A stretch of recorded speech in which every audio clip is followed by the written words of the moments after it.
My wife's sister got married and didn't invite me to her wedding. My sister doesn't like you. She thinks you're pathetic. My wife sighed. So I canceled her honeymoon payment, canceled her house mortgage, and cut off all contact with her. My name's Calvin Moore, and apparently, according to my wife of 14 years, I'm pathetic. Yeah, you heard that right. Pathetic.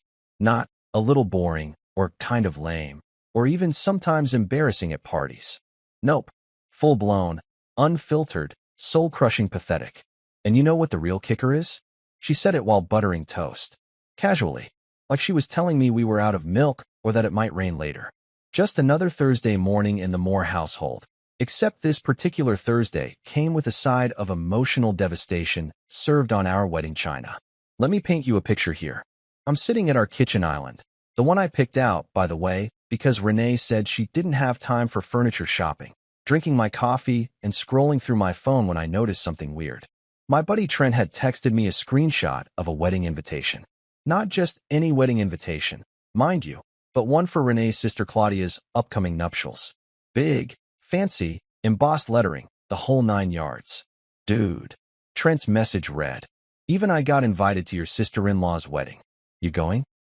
I stared at that message for a solid 30 seconds, my brain doing that thing where it tries to make sense of information that makes absolutely no sense. Trent got invited? Trent, who met Claudia exactly once at a barbecue 3 years ago where he accidentally called her Claudette the entire time. That Trent? So naturally, I turned to my wife, who was standing at the counter in her silk pajamas that cost more than my first car, meticulously spreading organic butter on gluten-free toast like she was performing surgery. "Hey, babe," I said, keeping my voice light and casual because I'm an adult and adults communicate, right? Trent just sent me a screenshot of Claudia's wedding invitation. I didn't know we got one. Where'd we put ours? Renee didn't even look up, didn't pause in her butter-spreading mission. Just said, "We didn't get one, Cal." Just like that. For words. Delivered with all the emotion of a GPS telling you to turn left. I laughed. Because obviously this was a joke, right? Some kind of weird Davenport family prank I wasn't in on yet. Wait, what? What do you mean we didn't get one? That's when she finally looked at me, and I swear to God, there was this little flicker of something in her eyes. Annoyance? Pity? I couldn't quite pin it down, but whatever it was, it made my stomach drop. "My sister doesn't like you, Cal," she said, taking a delicate bite of her toast.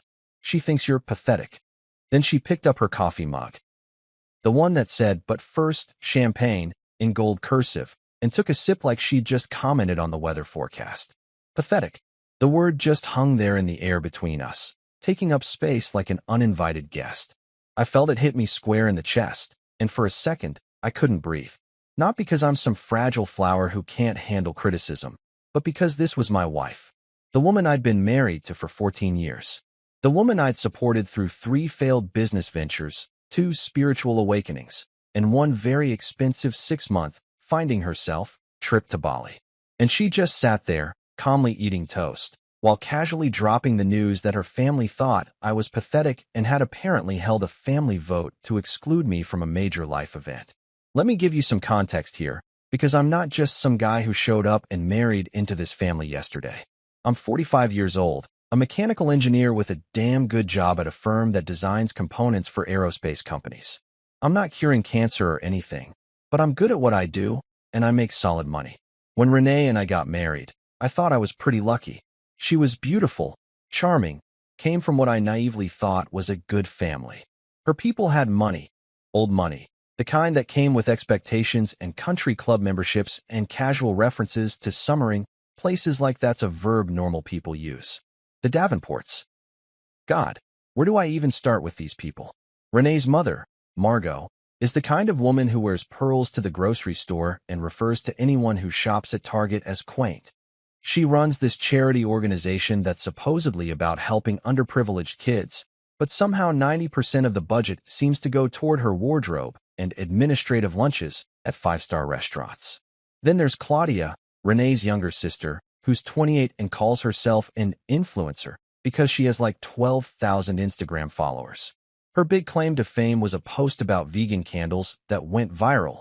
And by viral, I mean it got 5,000 likes, which apparently qualifies you for celebrity status in the Davenport universe. And me? I'm the guy from Cleveland. My dad was a truck driver, my mom was a nurse. I put myself through college working 2 jobs, graduated with honors, and built a career from scratch. I thought that would count for something. I thought being a good husband, being supportive, being the guy who shows up and does the work, I thought that mattered. But apparently, in the Davenport family hierarchy, I'm just the ATM machine that occasionally says embarrassing things at dinner parties. Because let's be real here, I've been funding the Davenport lifestyle for years. When Margot's charity needed a small loan of 10 grand to cover some mysterious shortfall, who do you think wrote that check? When Claudia's influencer dreams required professional photography equipment, who sponsored that little investment? When Renee's car broke down, the luxury SUV she absolutely needed because driving anything else would be humiliating, who made sure she got a brand new lease? This guy? This pathetic guy right here. Make things awkward. I repeated, my voice coming out quieter than I intended. What does that even mean? Renee sighed like I was exhausting her with my need for basic explanations. You know how you are, Cal.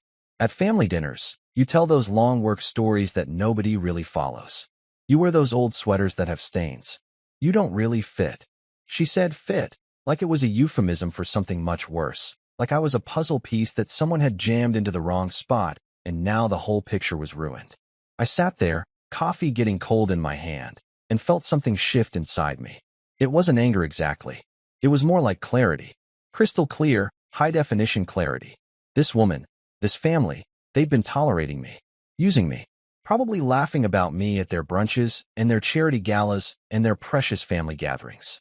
And I'd been so busy trying to be supportive, trying to be good enough, that I hadn't seen it. Or maybe I had seen it and just didn't want to admit it. Cool, I said finally, setting my mug down carefully on the marble countertop. That's really cool, Renee. Thanks for clarifying.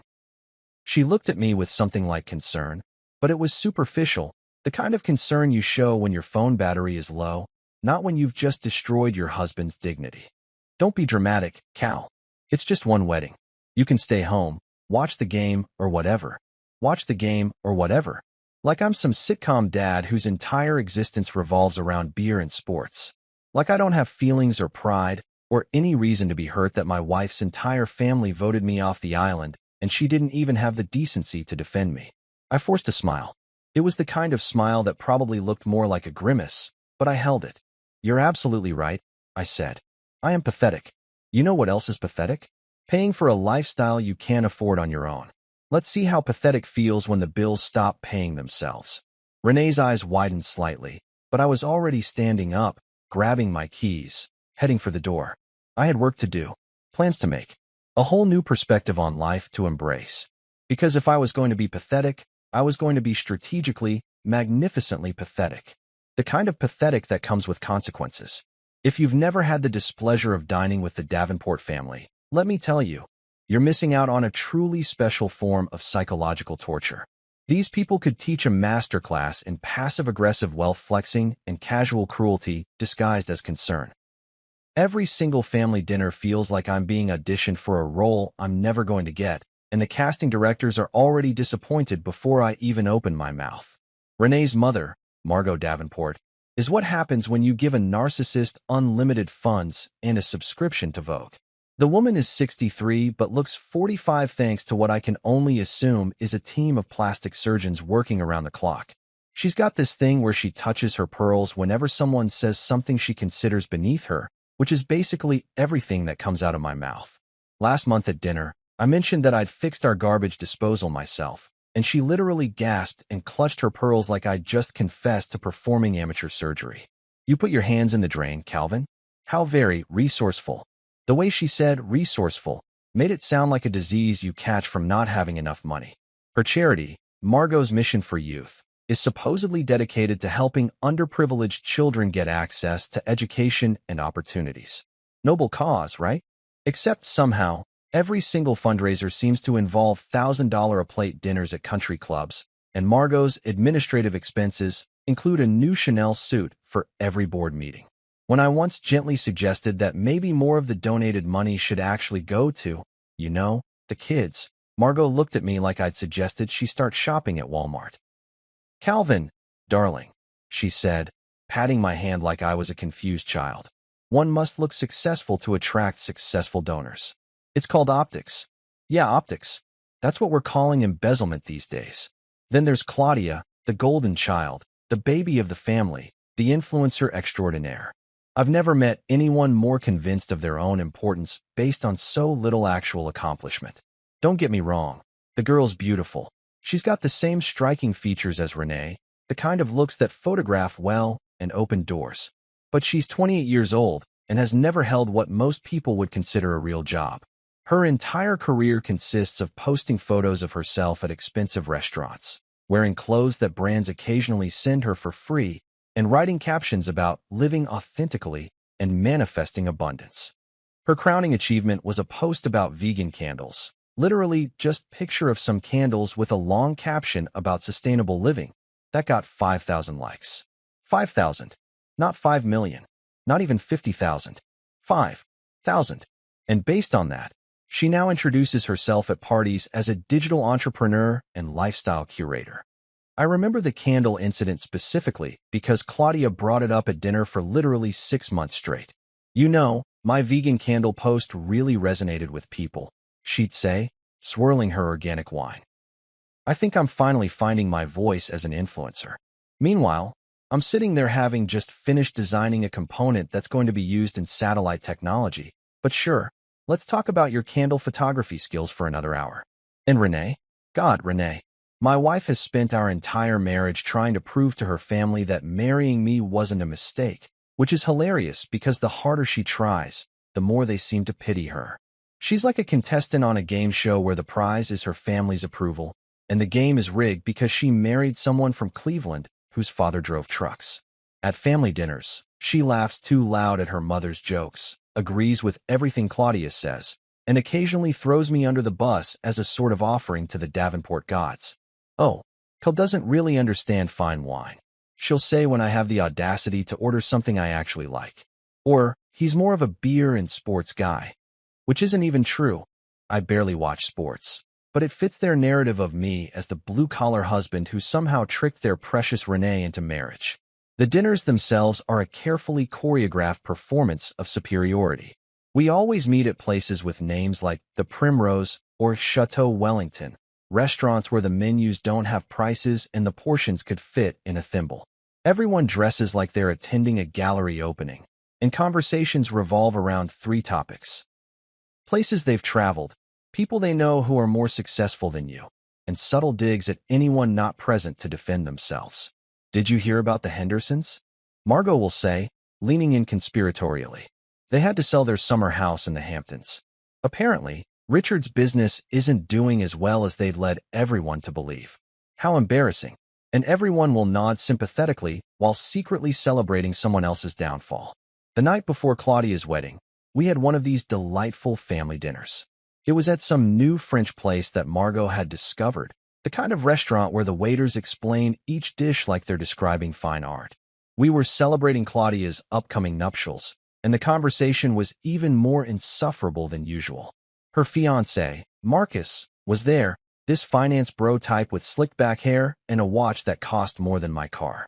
He kept talking about disrupting the market and maximizing synergies, and everyone nodded along like he was dropping profound wisdom instead of corporate buzzword soup. So, Marcus, I said during a rare break in his monologue, what exactly does your company do? He looked at me like I'd just asked him to explain Basic Edition. We're a boutique investment firm specializing in high-yield opportunities for accredited investors, he said slowly, as if talking to someone who might not understand big words. It's pretty complex. Mostly private equity, some venture capital. I nodded. So you invest rich people's money and take a cut. The table went silent. Margot touched her pearls. Claudia's smile froze. Marcus's jaw tightened. That's a reductive way of putting it, he said coldly. Renee kicked me under the table. The conversation moved on, but the damage was done. I'd committed the cardinal sin of making things awkward, of not playing along with the illusion that we were all operating on some higher plane of existence. Later, while Margot was describing her upcoming trip to Tuscany, her 4th time this year, she casually mentioned how middle-class people always look so tired. Everyone laughed. Nobody looked at me, but I felt it. That was aimed at me, the guy who actually works for a living instead of living off inherited wealth and pretending it's a personality. When we got home that night, Renee disappeared into our walk-in closet and emerged wearing this silk robe that probably cost more than some people's monthly rent.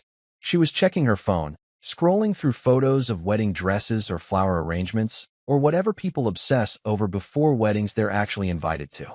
"Don't wait up tomorrow, okay?" she said without looking at me. "I'll be at Claudia's wedding all day. Probably won't be home until late." I looked up from my laptop where I was reviewing some technical drawings. "So I'm really not invited? Like, this is actually happening?" She sighed. That long-suffering sigh she uses when she's annoyed that I'm making her explain things she thinks should be obvious. "Claudia wants an elegant atmosphere, Cal. She's very particular about the energy at her events. She doesn't want." She trailed off, and I could fill in the blank. "She doesn't want pity energy. She doesn't want the disappointment of her sister's working-class husband bringing down the vibe.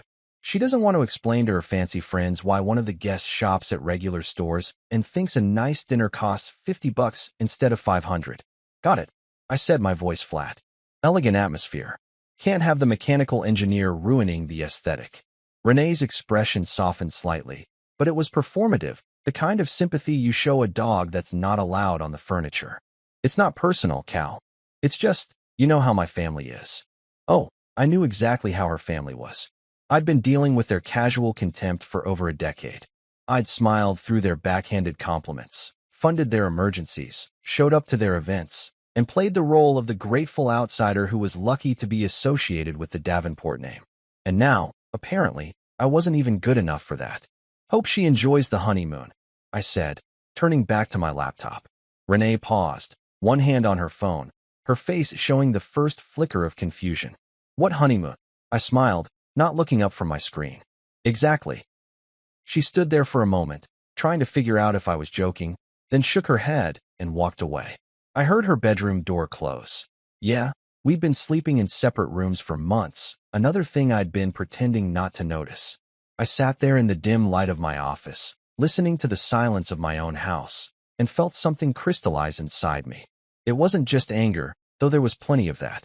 It was clarity. Pure, undiluted clarity. These people had been using me as their personal ATM machine, tolerating my presence only when it came with financial benefits, and treating me like an embarrassment the rest of the time. And I'd let them. I'd played along, thinking that if I just tried hard enough, supported enough, paid for enough things, they'd eventually accept me. But that was never going to happen. To them, I'd always be the guy from Cleveland who wasn't quite good enough for their precious Renee. Well, if I was going to be pathetic, I might as well be strategically pathetic. The kind of pathetic that comes with consequences. The kind that makes people realize what they had only after it's gone. I opened my laptop and started making a list. Everything in my name. Every account, every bill, every financial commitment I'd made for this family. And next to each item, I wrote one word. Cancel. The seed of revenge that had been planted that morning over toast and casual cruelty, it was sprouting, and it was going to grow into something beautiful. Saturday morning arrives with the kind of perfect weather that feels like the universe is mocking you. Bright sunshine, clear blue skies, birds chirping like they're auditioning for a Disney movie. It's the kind of day that's made for weddings. Specifically, it's made for Claudia's exclusive vineyard ceremony where everyone who matters will be sipping champagne and celebrating love, while I sit at home like the family embarrassment I apparently am. I wake up around 7, which is late for me on a weekend. Usually, Renee's alarm goes off at 6:30, and even though she's in the other bedroom, the sound travels through our house and wakes me up anyway. But this morning is different. This morning, I hear her moving around extra early, probably around 5, the sound of her shower running, the hairdryer going, the frantic energy of someone preparing for a major social event. By the time I shuffle into the kitchen in my old MIT sweatshirt and pajama pants, she's already a vision of designer perfection.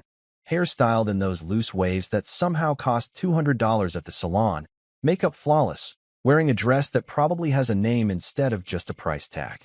She's standing at the counter, checking her reflection in her phone camera, adjusting an earring.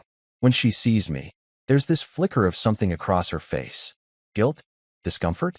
Or maybe just annoyance that I'm witnessing her preparation for an event I'm explicitly banned from.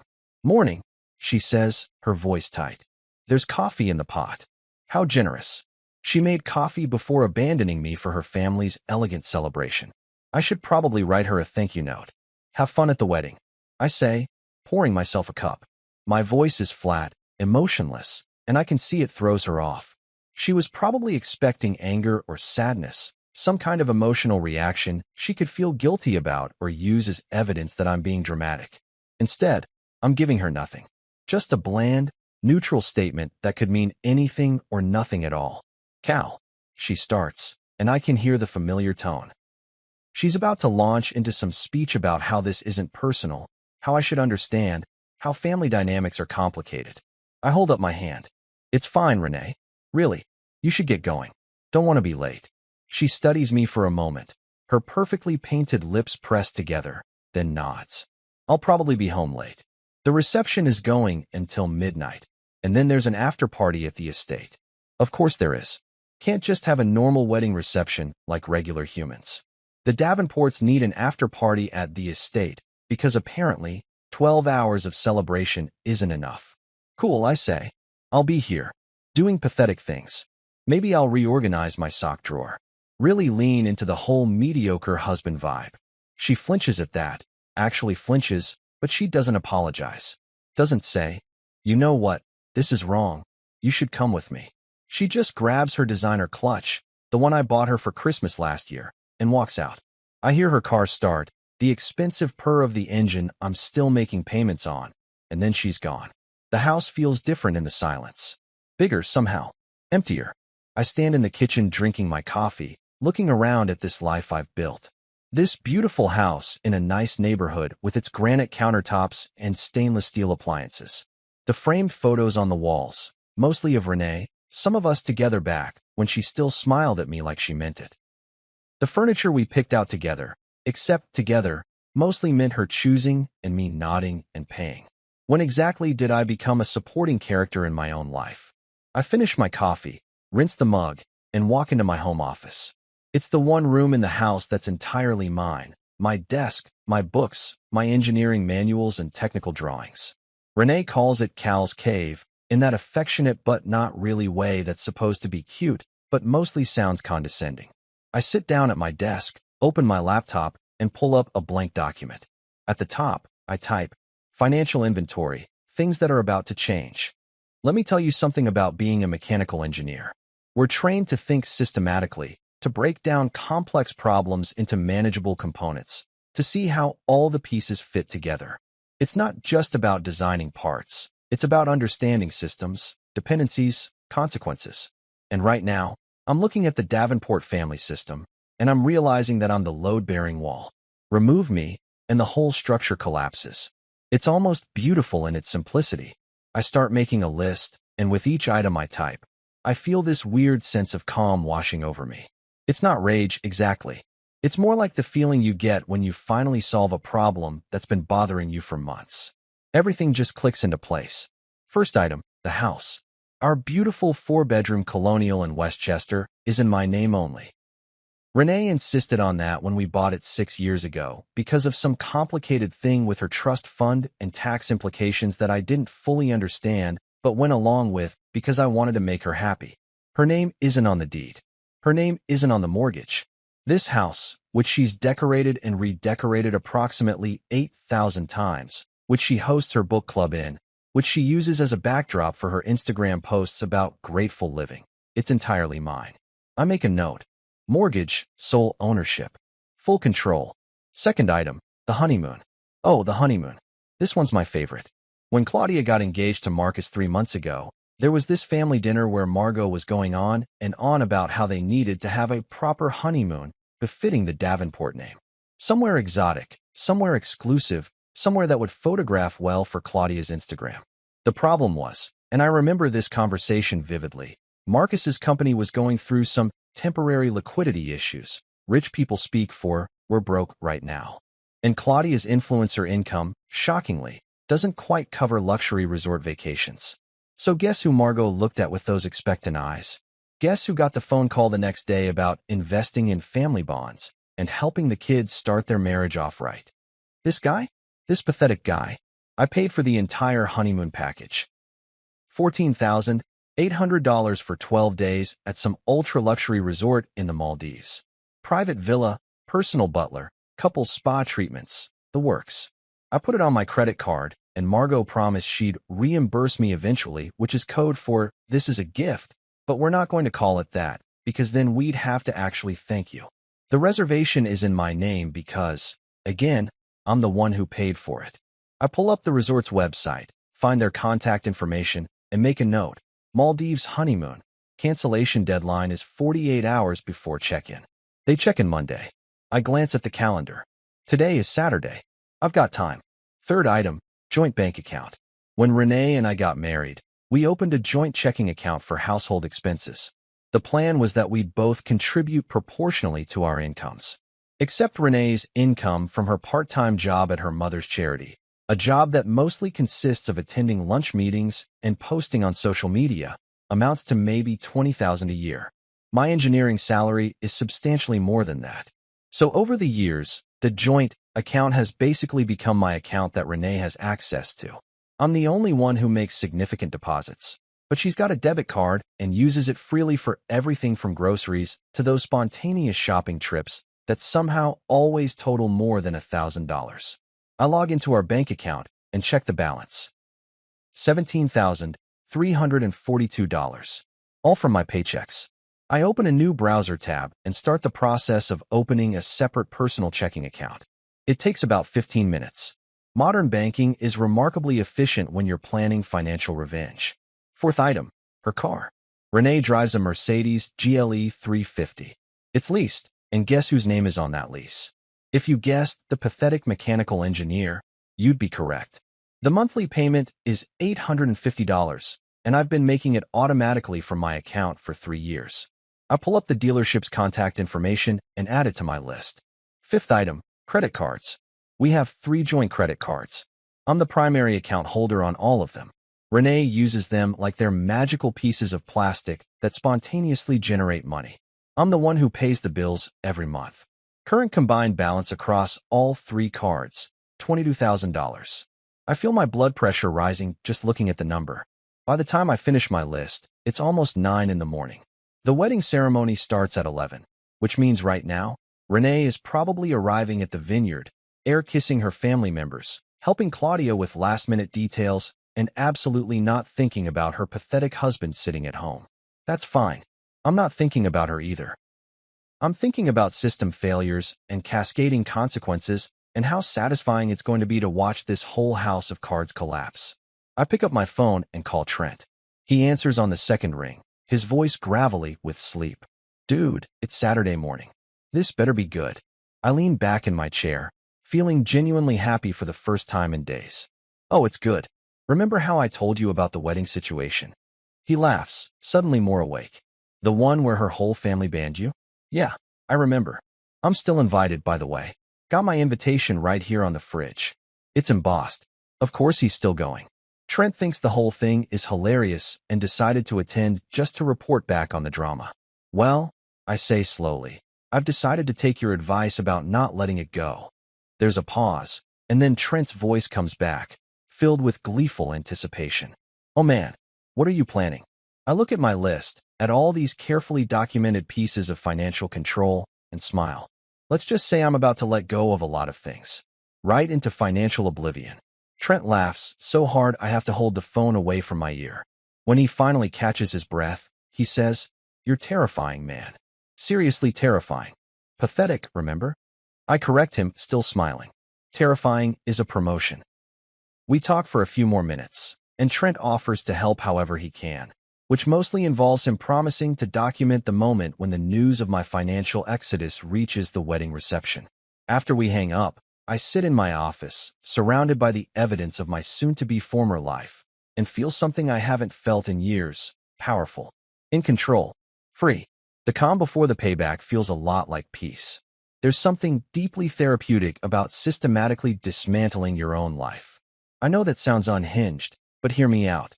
For 14 years, I've been building this existence where I'm the reliable guy, the responsible one, the ATM machine with feelings that everyone conveniently forgets about. And now, sitting in my office with my laptop open and my phone fully charged. I'm about to become the most unreliable son of a bitch the Davenport family has ever encountered. It's liberating, honestly. Like that feeling you get when you finally cancel a subscription service you've been meaning to quit for months. Except this subscription is my entire marriage, and it's been charging me way more than $9.99 a month. I start with the honeymoon because, let's be real, that's going to be the most immediately satisfying. I pull up the resort's website again, the Celestial Shores Resort and Spa Maldives. The place looks like something out of a travel magazine that costs $20 and has more ads than articles. Overwater bungalows, infinity pools, that impossibly turquoise water that probably looks better in photos than in real life. The kind of place where they serve breakfast on floating trays and charge you $40 for orange juice. I dial the number listed under reservations and guest services and wait through the hold music, which is some kind of pan flute situation that's probably supposed to be calming, but mostly makes me want to throw my phone across the room. Finally, a woman answers with a voice so cheerful it's almost aggressive. Good morning. This is Amira speaking from the Celestial Shores Resort and Spa. How may I help you create an unforgettable experience today? Create an unforgettable experience. Lady, you have no idea. Hi, Amira. I say, matching her cheerful tone. I have a reservation I need to discuss. Confirmation number CH88429 under Calvin Moore.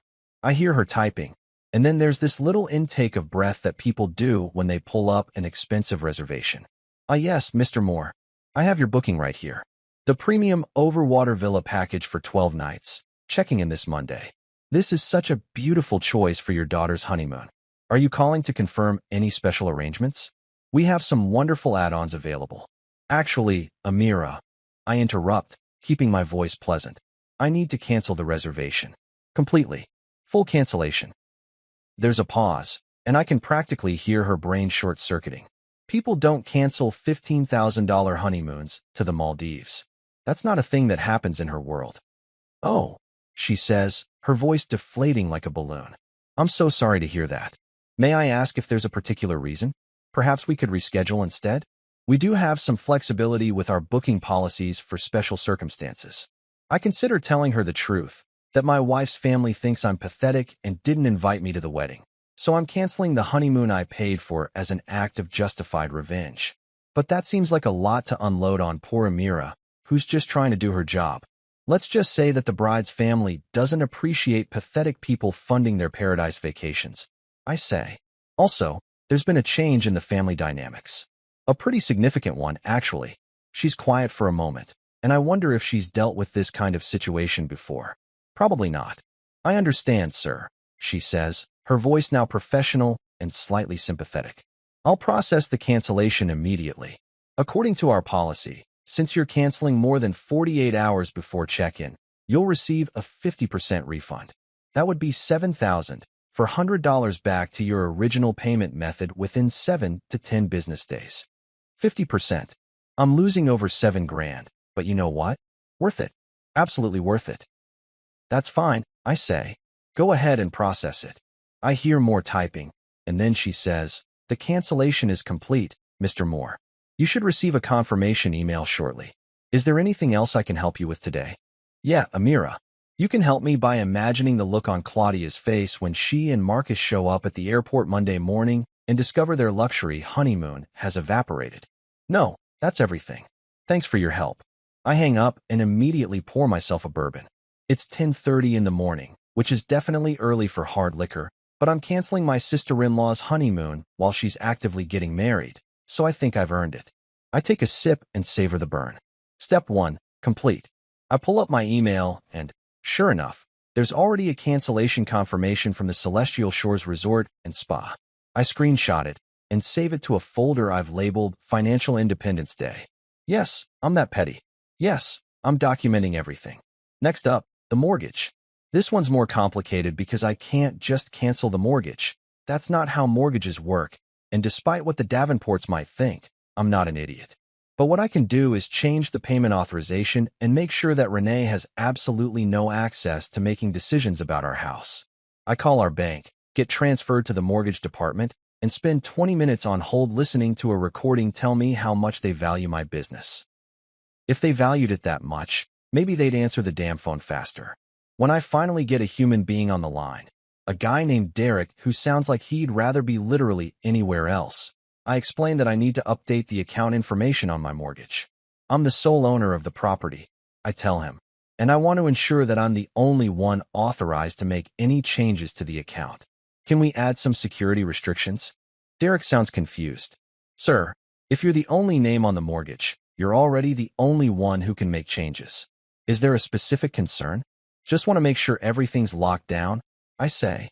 My wife has been using the online portal to view statements, and I want to remove her access. There's some clicking, and Derek says, I can definitely do that. I'll need to verify your identity first. We go through the security questions, and then he says, okay, I've removed all secondary user access from the account. Your wife will no longer be able to view the mortgage information online. Beautiful. One more thing, I add.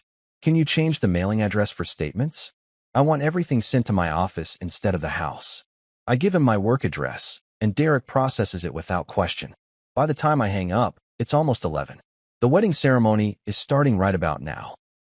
I picture Claudia in some ridiculously expensive dress, Marcus in his designer tux, all their wealthy friends gathered at this vineyard, and Renee standing there as the supportive sister, probably tearing up during the vows. None of them have any idea that their comfortable little financial ecosystem is currently being dismantled by the guy they didn't think was worth inviting. Now for the joint account. This is where things get really interesting. I log into our bank's website and navigate to the joint checking account. $17,342 just sitting there. Well, not for long. I open up the new personal account I created earlier. It's already active, which is impressively fast, and initiate a transfer. All of it. Every single penny. The system asks me to confirm, warns me that this will leave the joint account with a zero balance, and I click confirm without hesitation. Transfer complete. The money disappears from the joint account and reappears in my personal account, which only I can access. It takes approximately 30 seconds, and just like that, Renee's unlimited shopping fund has ceased to exist. I lean back in my chair and take another sip of bourbon. This is going better than I expected, but I'm not done yet. Next on the list, her car. I pull up the Mercedes dealership's number and call them. After navigating their phone menu, press 1 for sales, press 2 for service, press 3 if you're about to repo a car from your soon-to-be ex-wife. I finally get through to someone in their leasing department. The guy's name is Brad, and he has that car salesman energy that's trying way too hard to be friendly. Mr. Moore, great to hear from you. How's the GLE treating your wife? Beautiful vehicle, isn't it? Brad sounds like he's reading from a script titled, How to Talk to Customers Like They're Your Best Friend. I cut through the pleasantries. Brad, I need to discuss the lease. I'm the primary leaseholder, and I'm considering terminating it early. What's that process look like?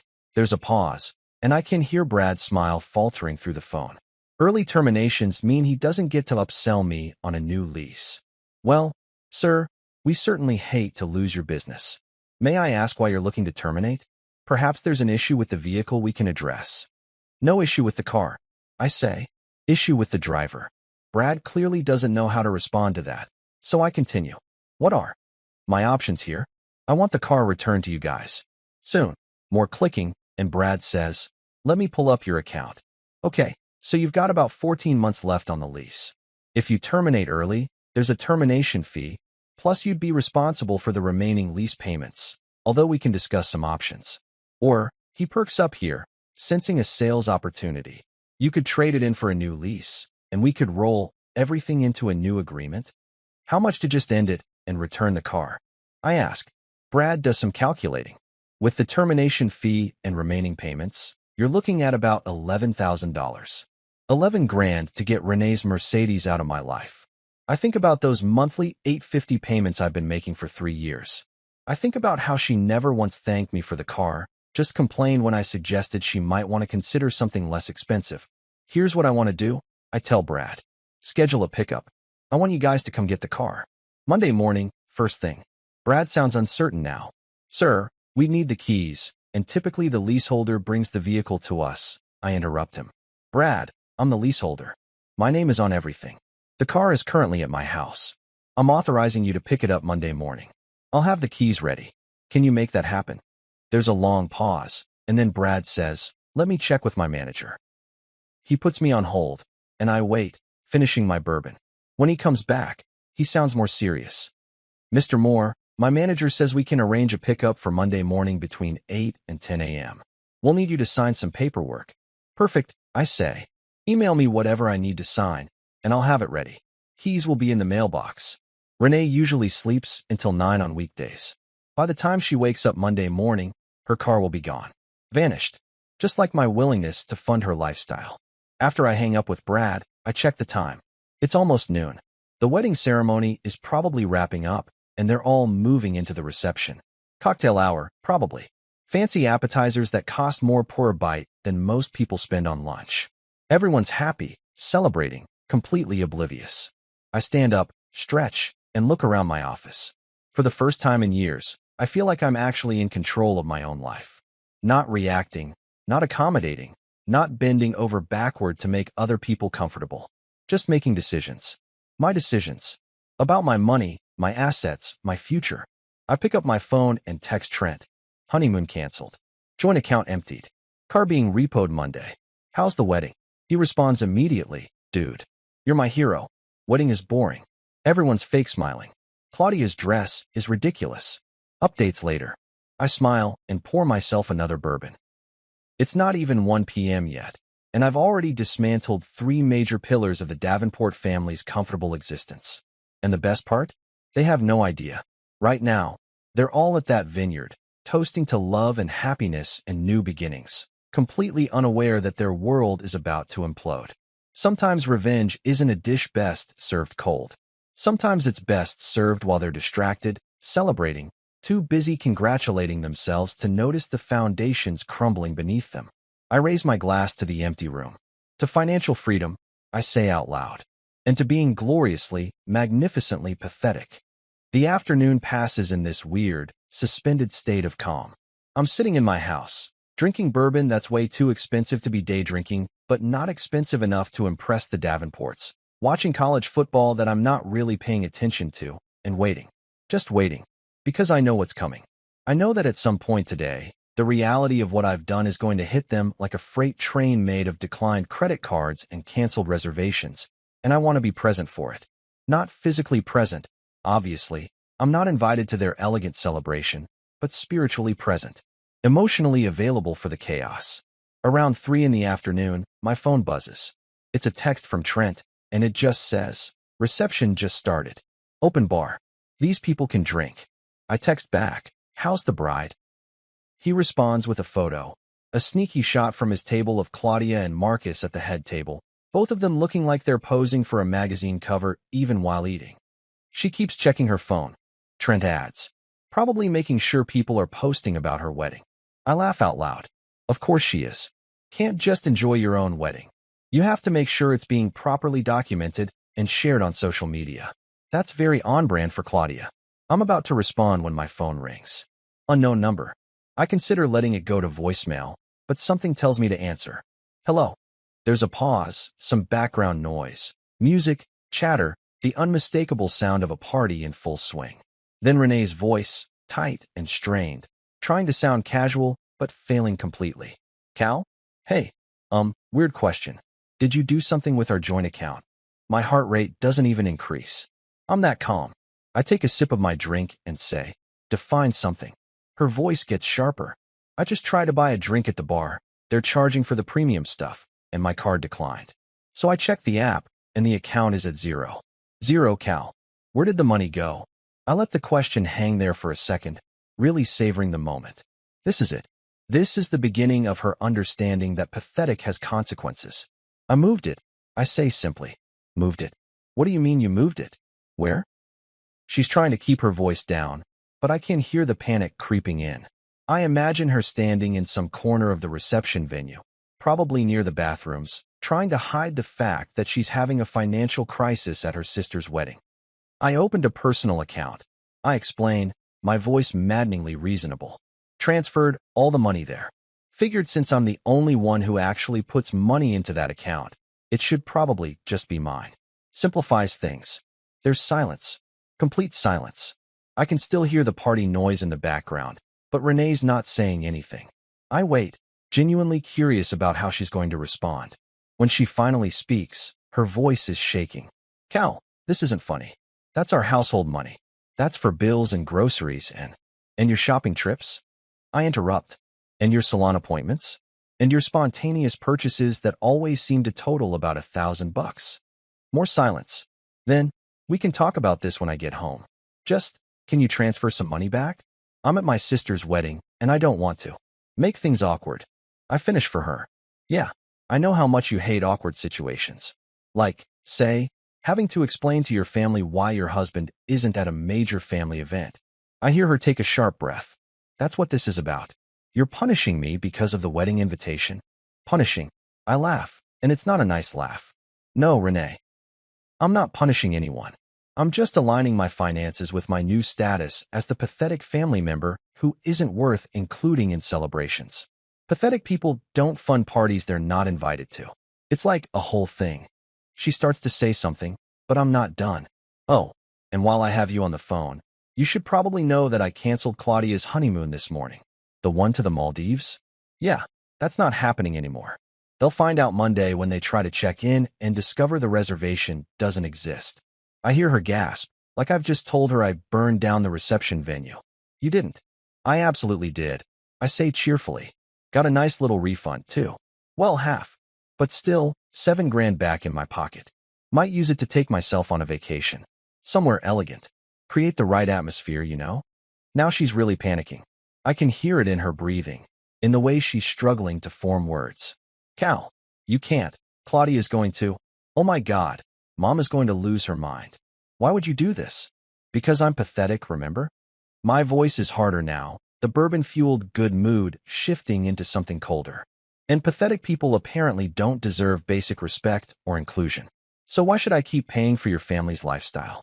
You want me to fund weddings and honeymoons and God knows what else, but I'm not good enough to actually attend? That's not how this works anymore. Renee makes this sound that's half sob, half furious scream, trying to keep it quiet so she doesn't draw attention. We'll talk about this later. I can't deal with this right now. She hangs up before I can respond. I look at my phone at the ended call and smile. That went even better than I expected. I text Trent. The news has arrived. Renee knows about the money. Meltdown imminent. He texts back almost immediately. Dude. She just came back to the reception looking like she saw a ghost. She's talking to her mom right now. Margot's face is purple. This is better than the wedding. I'm living for this. I wish I could see it. I really do. I picture Margot Davenport, with her pearls and her perfectly styled hair and her air of superiority, learning that her daughter's pathetic husband has just torched their financial safety net. The image brings me genuine joy. My phone buzzes again. Another call. This time it's actually Renee's number, not unknown. I answer. Miss me already? But it's not Renee.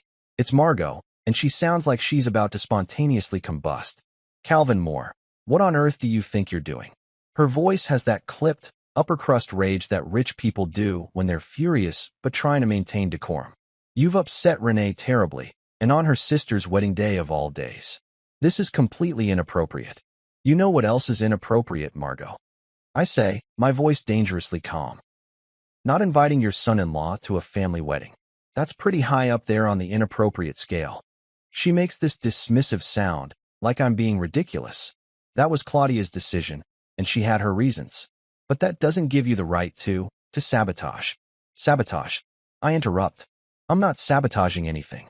I'm just exercising my right to control my own money. Last time I checked, that's not a crime.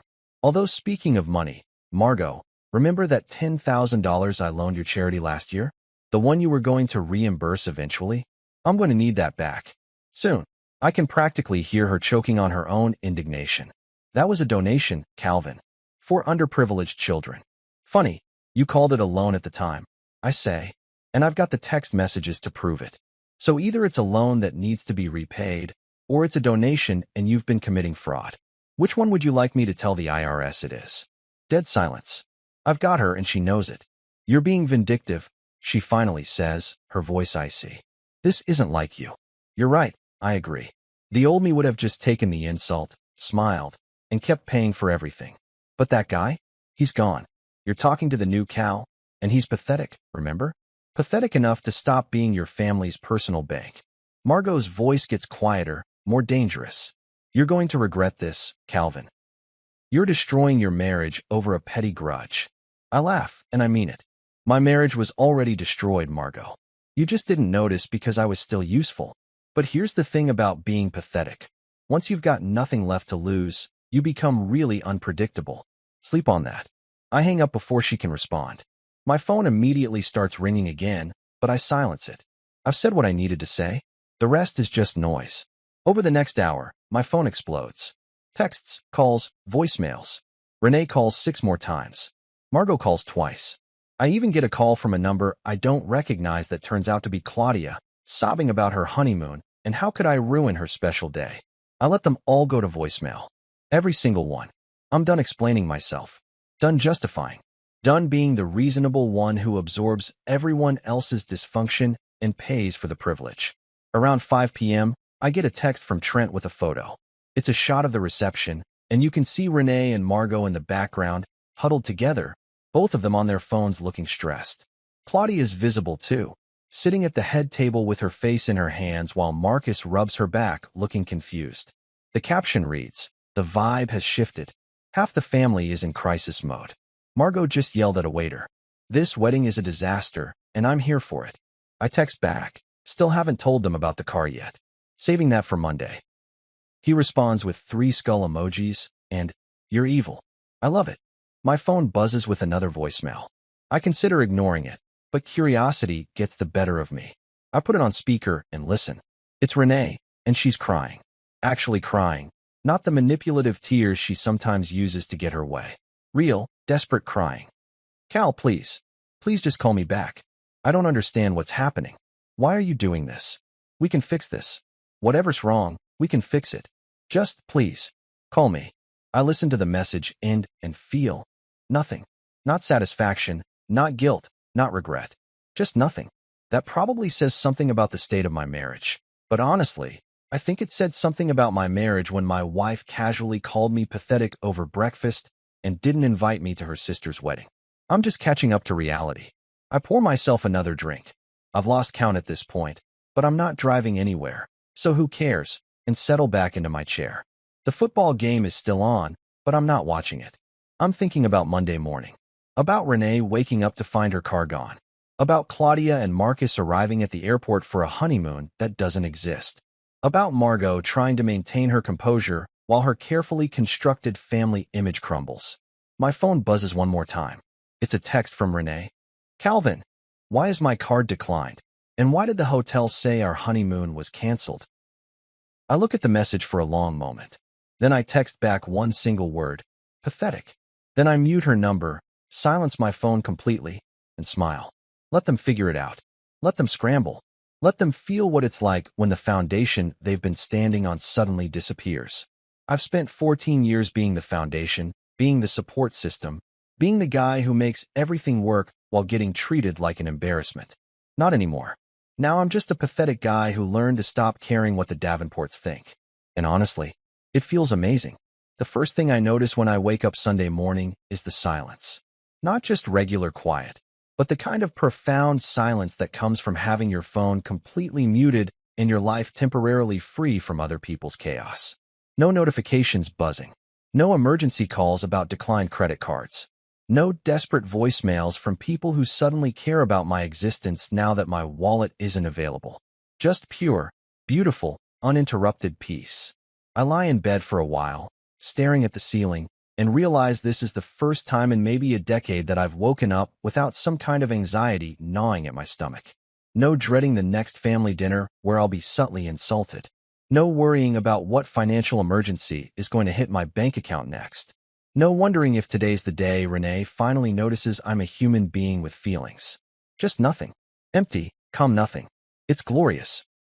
My dog Benny, a 3-year-old golden retriever I rescued 2 years ago over Renee's objections because dogs are so much work, Cal, is lying at the foot of my bed, and when he sees I'm awake, his tail starts thumping against the comforter. This is pure, uncomplicated affection. Benny doesn't care that I'm pathetic. He doesn't judge me for shopping at Target or wearing sweatshirts with stains. He's just happy I exist. I should have been taking relationship advice from my dog this whole time. Morning, buddy, I say, scratching behind his ears. Want to go for a walk? His tail thumps harder, and we both get up.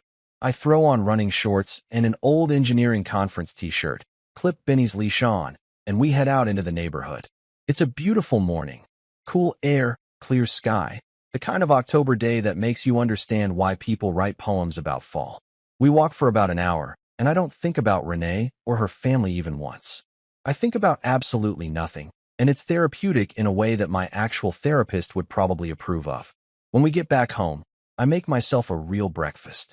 Not the grab-and-go protein bar situation I usually do on weekends when Renee's rushing us to some family obligation. I make scrambled eggs with cheese, bacon, toast, coffee from the expensive beans I bought myself last month.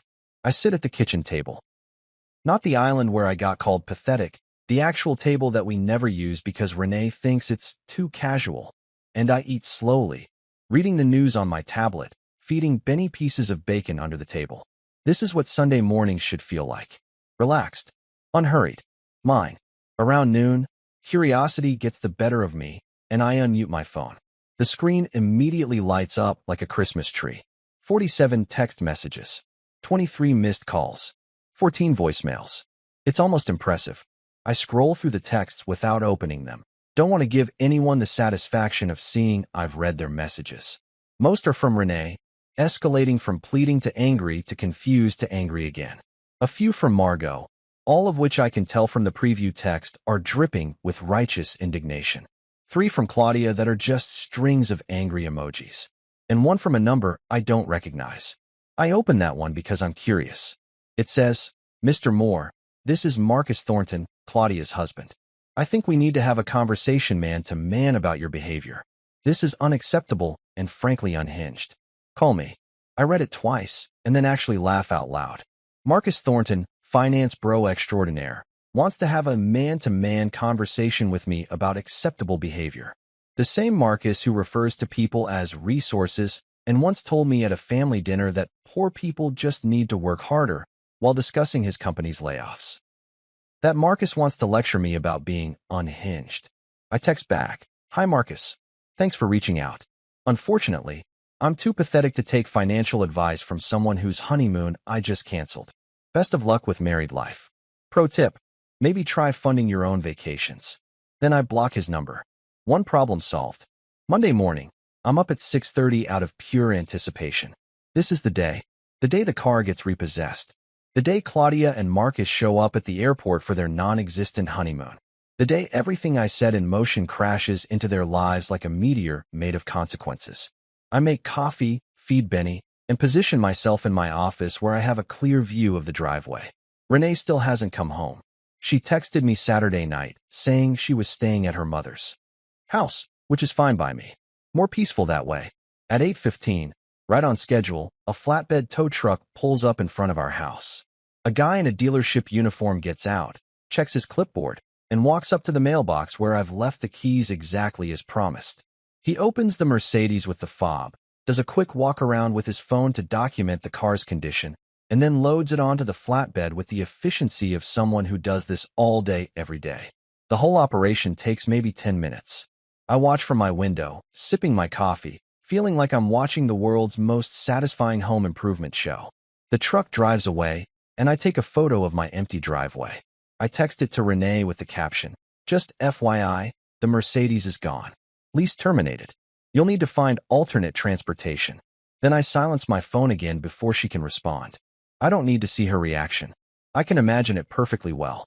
At work Monday, something interesting happens. I'm actually good at my job. Like, really good.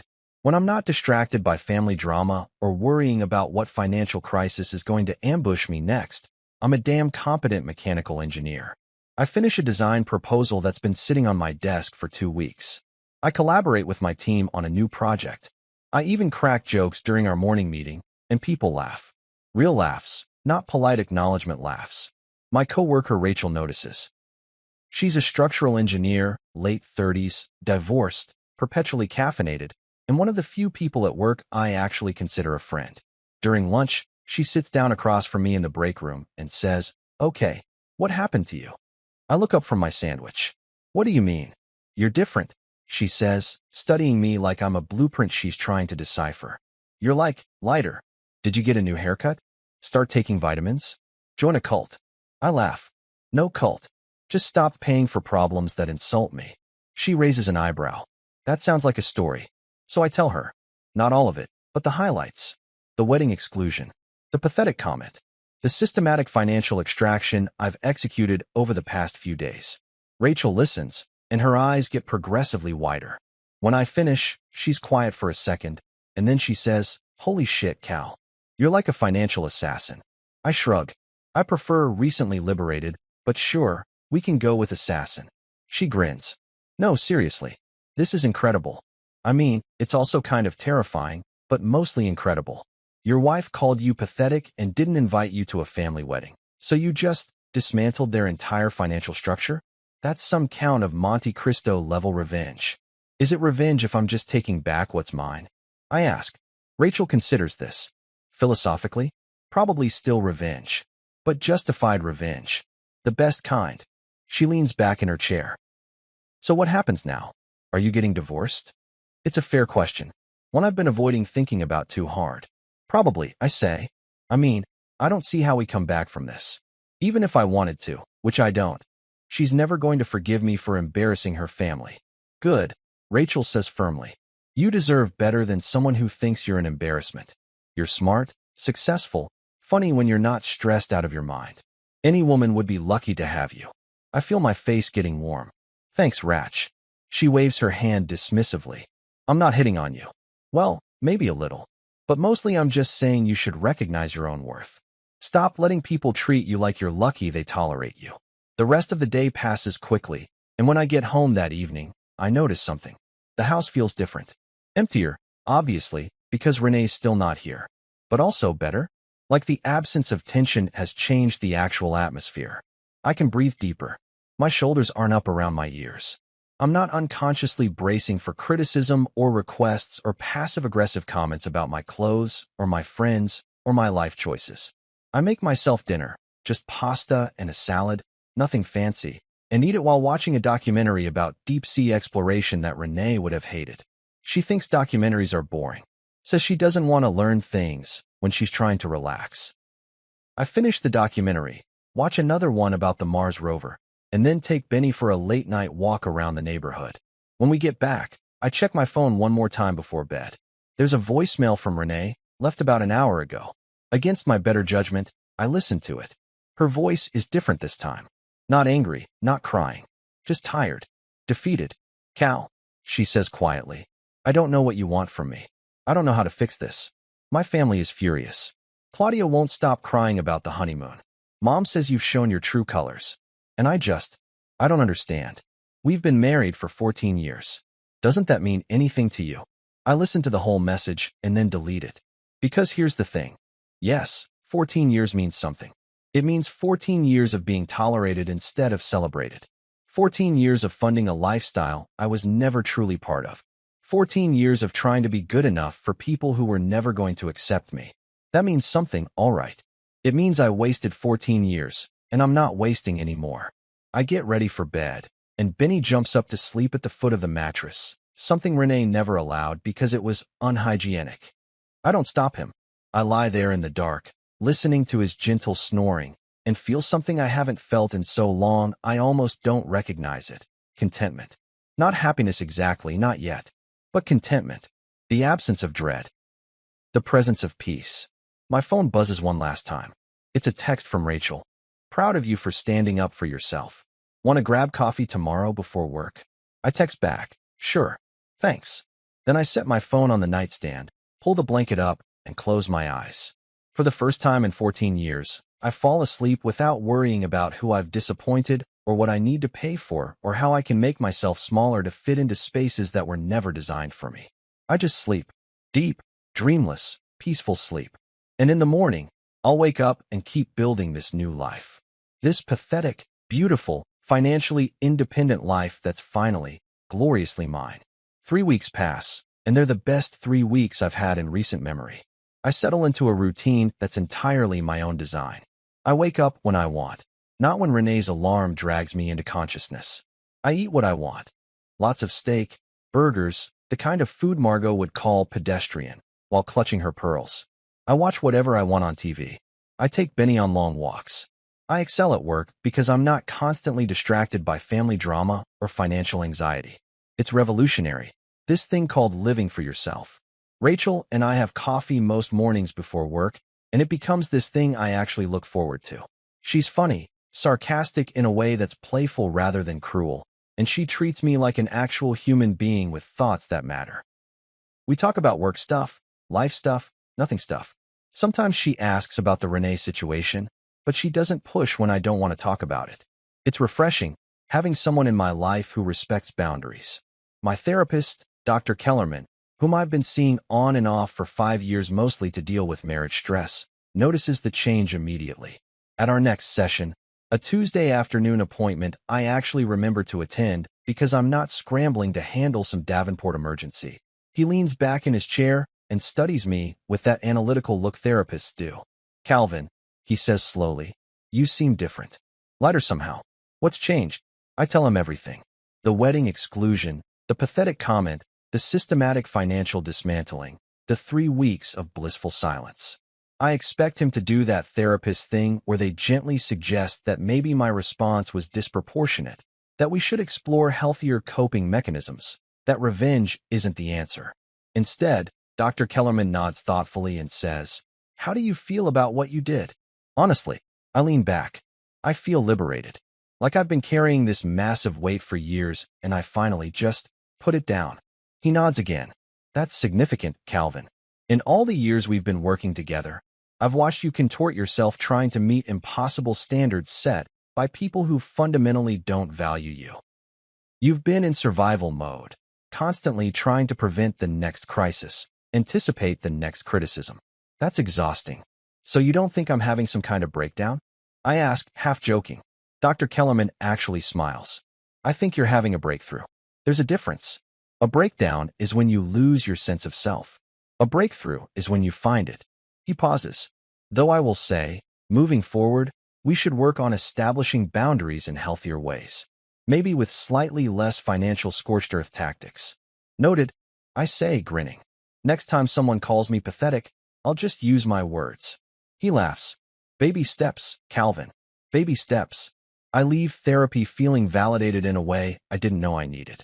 Even the professional whose job is to keep me mentally stable thinks the Davenports had it coming. That's got to count for something. The peaceful bubble bursts on a Thursday evening, exactly 3 weeks and 2 days after the wedding.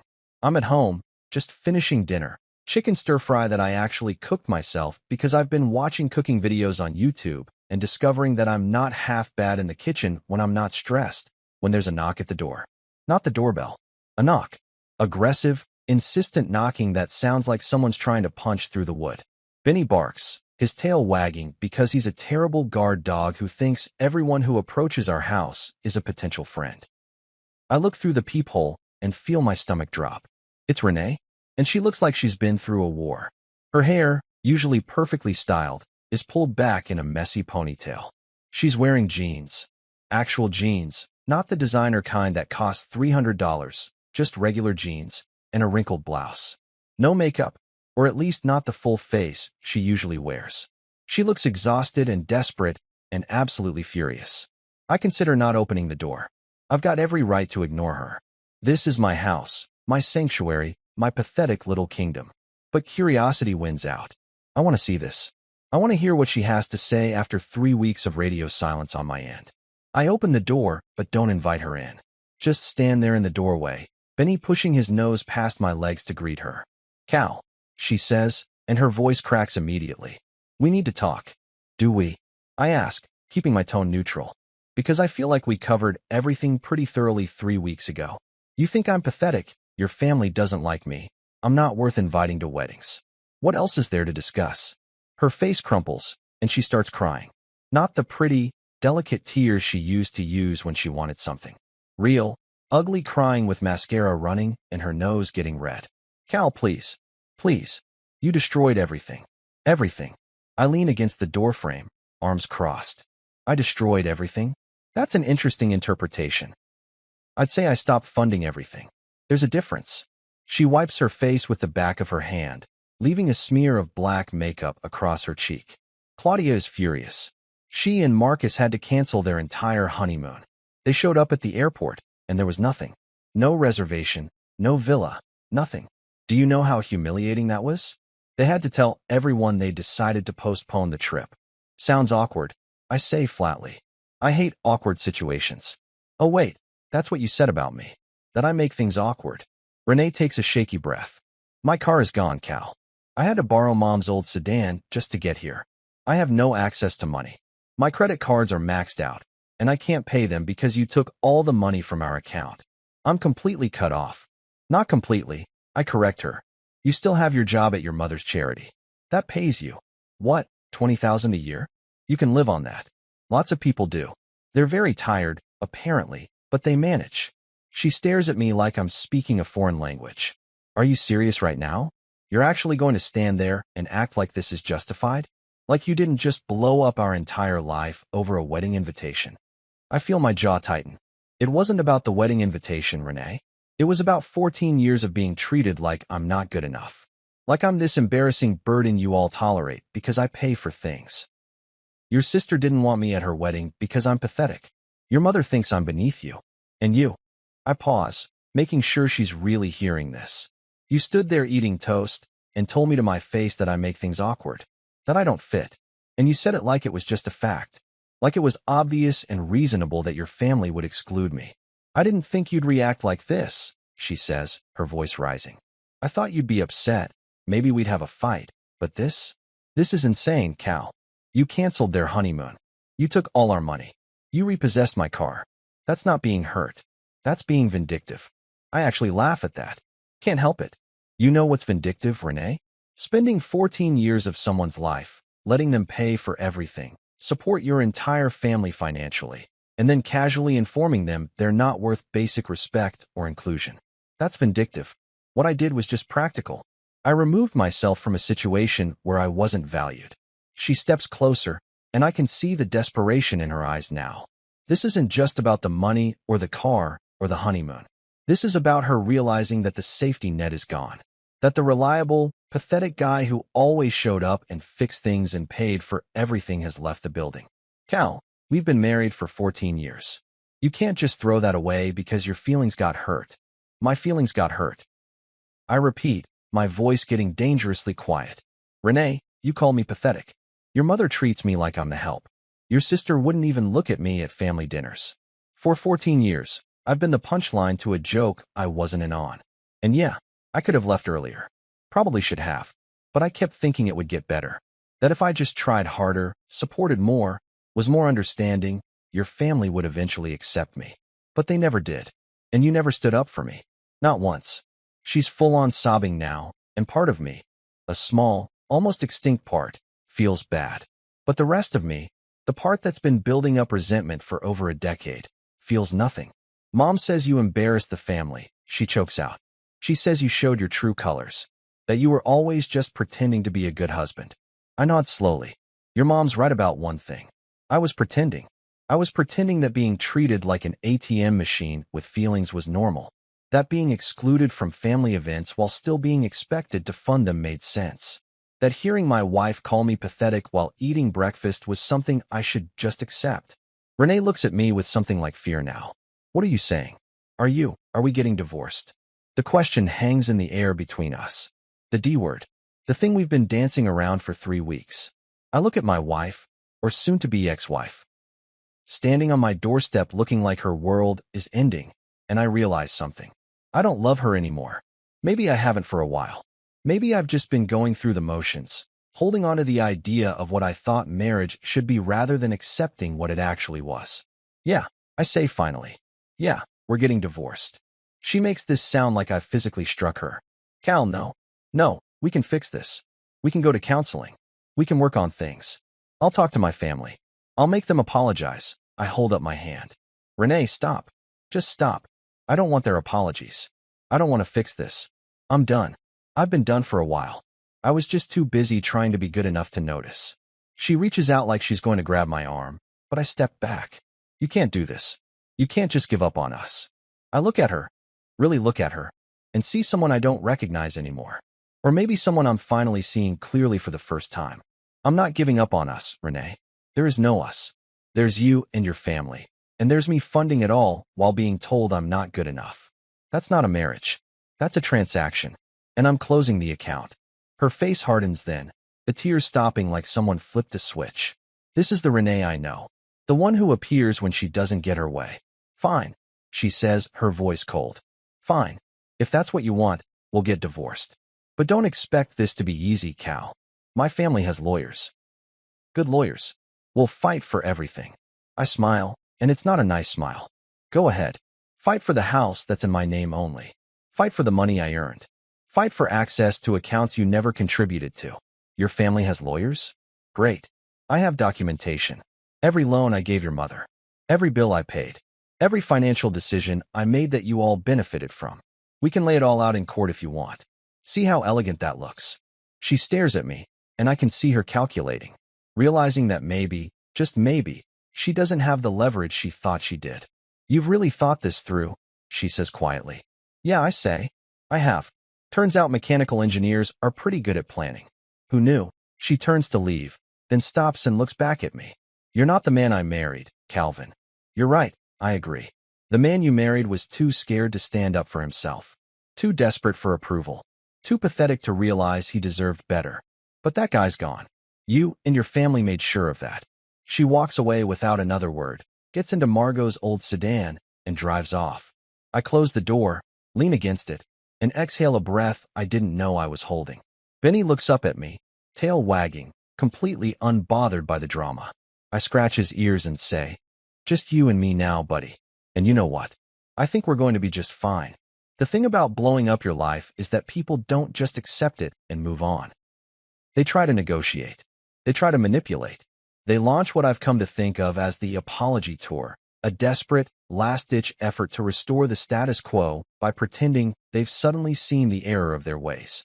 It's transparent as hell, but it's also kind of fascinating to watch from the outside now that I'm no longer emotionally invested in the outcome.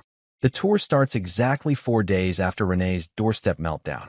I'm at work, mid-morning, deep in a design review meeting where we're discussing stress tolerances for a new aerospace component, when my phone starts buzzing in my pocket. I ignore it because I'm actually engaged in my work for once, contributing ideas, catching potential problems before they become expensive mistakes. This is what I'm good at. This is what I should have been focusing on all along instead of managing the Davenport family's emotional and financial crises. When the meeting ends and I check my phone, I have 3 missed calls from a number I have saved as Margot, do not answer. That label was Rachel's idea, actually. She saw Margot's name in my contacts without any warning label and said, you need a system, like how they labeled dangerous chemicals in labs. Proper hazard identification. So now my phone is full of properly labeled hazards. It's therapeutic. There's also a voicemail. Against my better judgment, or maybe because I'm feeling confident enough to handle whatever she's got to throw at me. I listen to it. Margot's voice comes through, and it's different from the righteous fury I got 3 weeks ago. Now she sounds calculated, like she's reading from a script she workshopped with a focus group. Calvin, dear, it's Margot. I was hoping we could have a conversation. I think there have been some misunderstandings, and I'd like the opportunity to clear the air. Would you be available for lunch today? My treat, of course. Nothing fancy, just a chance to talk. Call me back when you get this. I play it again, listening for the subtext. Misunderstandings. That's rich. There was no misunderstanding when they didn't invite me to the wedding. No confusion when Renee called me pathetic. But now that the money's gone and consequences have arrived, suddenly it's all just a big misunderstanding that can be cleared up over lunch. Her treat. How generous. I delete the voicemail without responding. 20 minutes later, my office phone rings. I check the caller ID, and it's the front desk. Cal, you have a visitor, says Jenny, our receptionist. She sounds confused. A Margot Davenport? She says she's your mother-in-law and that it's urgent. Of course she does. When I don't respond to the phone, she just shows up at my workplace.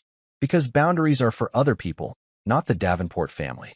I consider telling Jenny to send her away, but honestly, I'm curious. I want to see this performance in person. Send her to the conference room. I say, I'll be there in 5 minutes.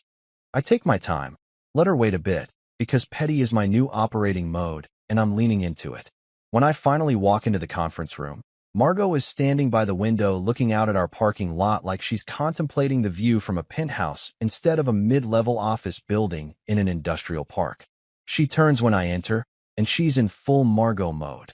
Designer suit, pearls, perfectly styled hair. But I can see the cracks.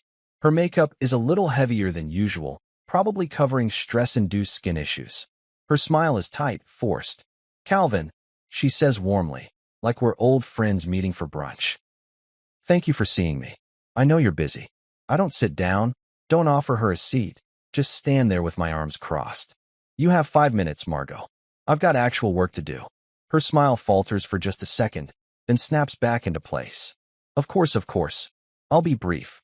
"Calvin, I've been doing a lot of reflecting these past few weeks, and I realize that perhaps our family hasn't always shown you the appreciation you deserve." I almost laugh. "Perhaps," she continues, ignoring my interruption. "The situation with Claudia's wedding. I understand now that excluding you may have seemed hurtful. That wasn't our intention.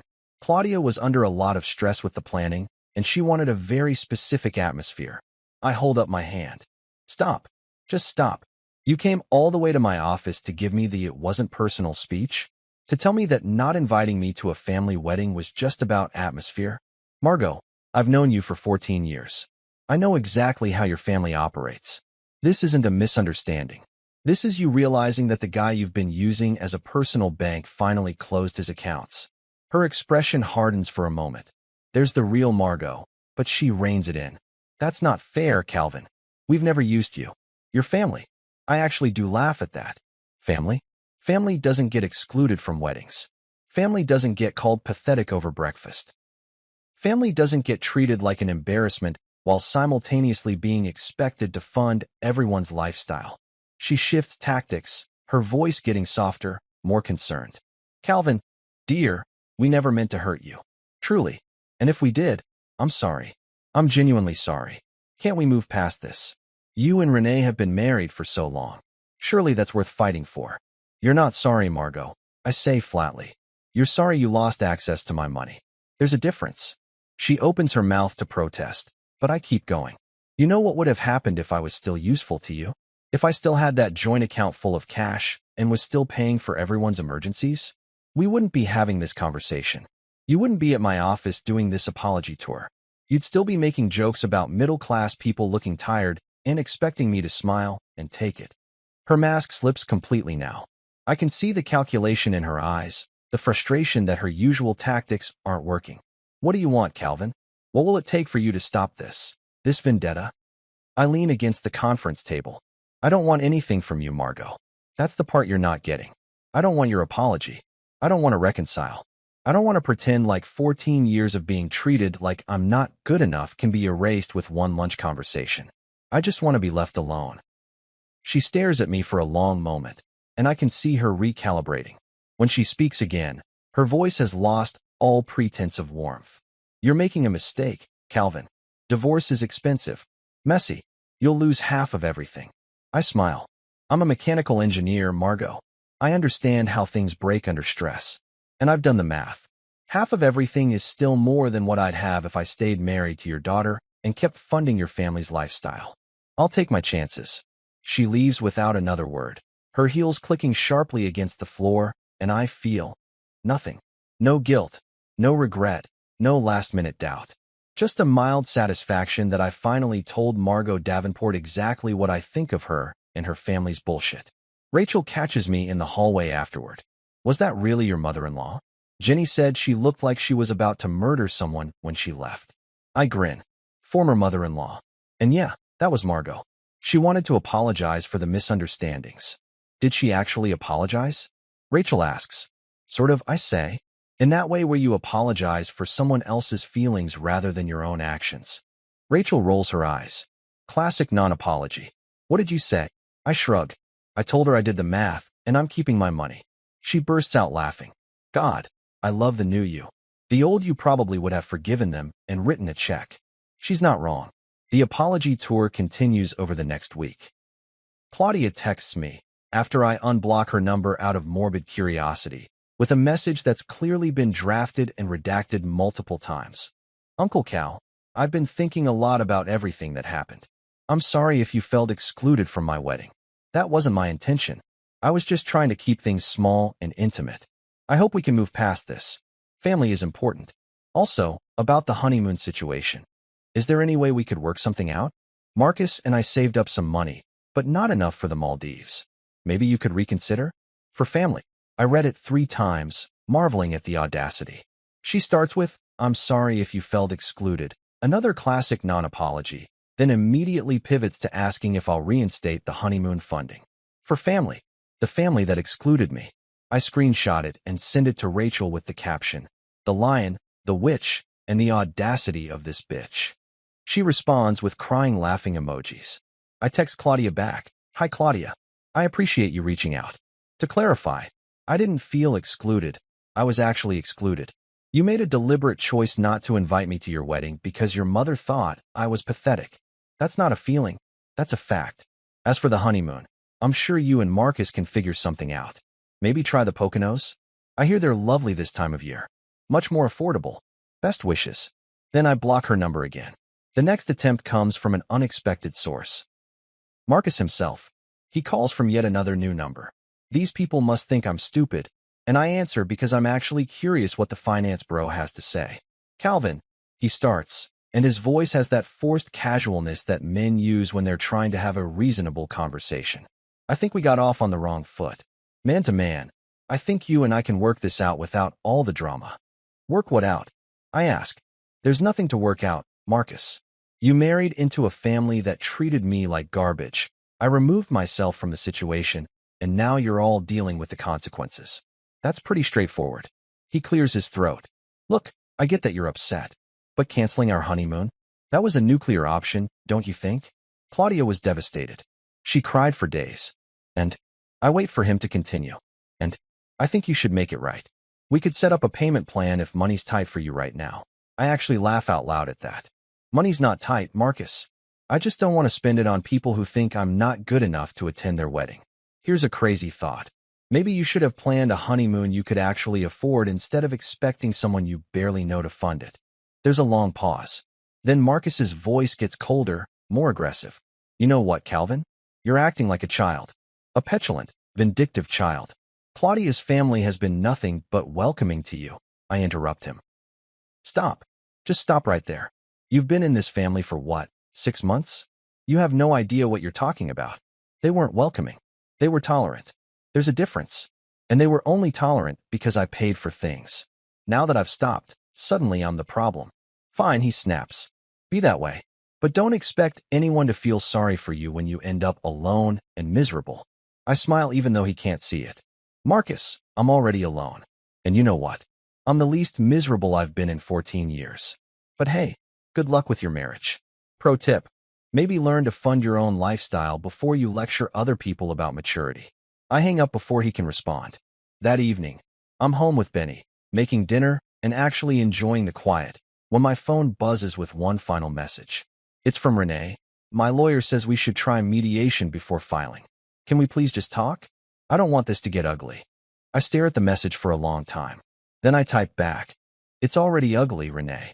It's been ugly for years. I was just too pathetic to notice. I file for separation on a Tuesday morning, and it feels like the first honest thing I've done in years.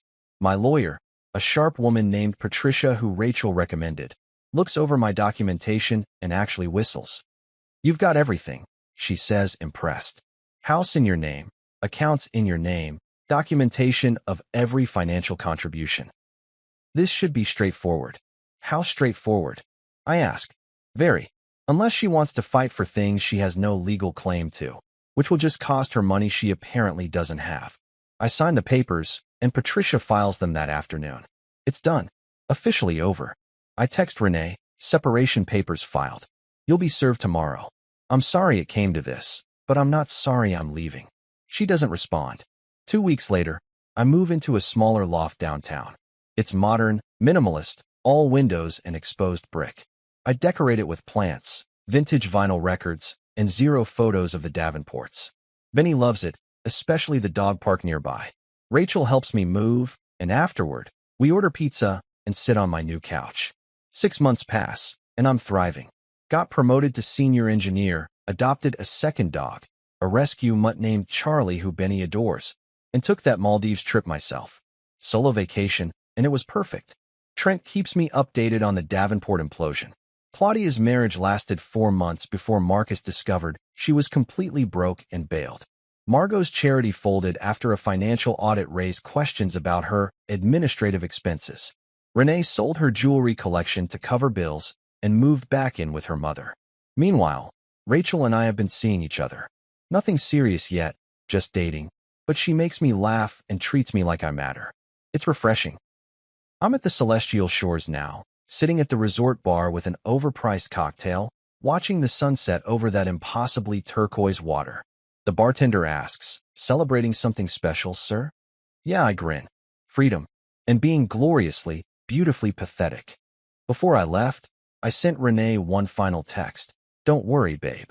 You finally got what you wanted. Life without me footing the bill. I raise my glass, toast to my own peace, and laugh.